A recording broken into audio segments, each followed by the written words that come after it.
Good morning, this is Brian, Sifu Brian Jewell. In keeping with the theme we've been going with, I'm going to be going for my book, The Wisdom of Wing Chun, which you can get on Amazon right now. Chapter 2 is called From the Heart. I want to explain that in a little while.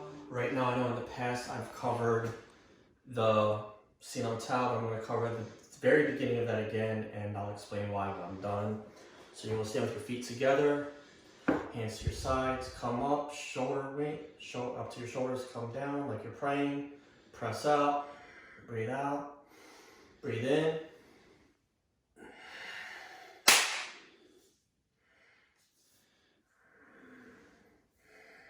Here you're marking the center line.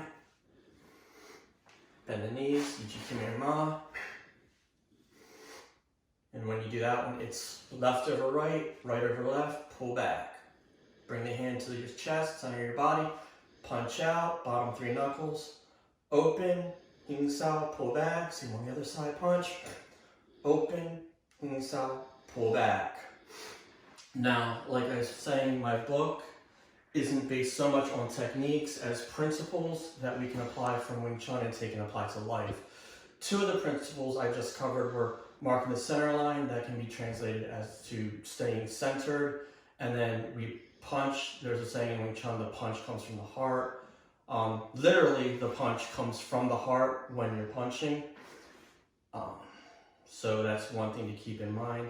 Another thing is, when you're speaking with people, everything should come from the heart. Be honest. So that's just something I wanted to put out there. Something else I wanted to cover real quick is when you're doing the Pak Tanda. So when punches come from the heart, that's not always applicable. So if you're standing still, self-structure, yes, but there are times when you're moving. I want to use the move to demonstrate.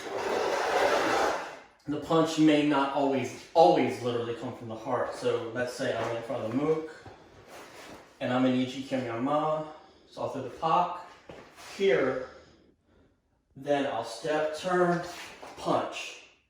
So depending where I am, depending where my opponent is. So here, I can throw the punch from the heart. If I'm stepping off, and if I'm aiming here, you see how here, the punch is probably going to come more from my shoulder, more from the side of the body. Because if I literally, when I'm turned here and it comes from the heart, I'm going to overshoot. So I also want to remember where my target is. So I wanted to give you a little bit of practical application as well. And what I'm saying right now, I was advised not to talk about this, so I'm not going to be specific, but I'm just going to say right now, the 2 things to remember. During these times, speak with people from the heart. Don't keep things bottled in. If you have to talk to your family members about stuff that's going on, talk to somebody. Also, stay centered. Don't go too far to extremes as far as, fear or denial. You want to stay centered, and that's all I have for today.